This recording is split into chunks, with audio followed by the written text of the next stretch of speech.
respectable teachers, and my dear audience, Assalamu alaikum.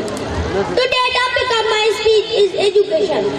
Worthy President, education third eye of man. Man is blind without education. It teaches us how to lead luxury life because it changes life. It brings revolution in life. Only education can bring change in society, nation and country. We can earn respect through our education. It is the education which enables to step at the moon. Worthy President, there is a much importance of education in Islam. My beloved Holy Prophet, peace be upon him, Mr. Fawcett on get education. He said, if you have to go China to acquire knowledge, you must go. Because it is education which tells us difference between wrong and right, good and bad. Worthy President, it is enough to clear that my beloved Holy Prophet, peace be upon him, said about education, to whom you have only one word of education, he is your master.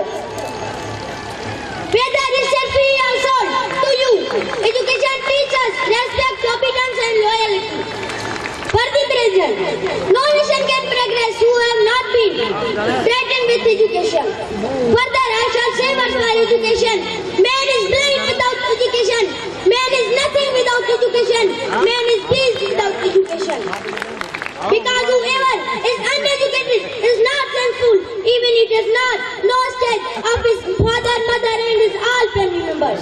So we should our education system in the last. I will say that get knowledge from cradle to grave because only education is source of success. Thanks.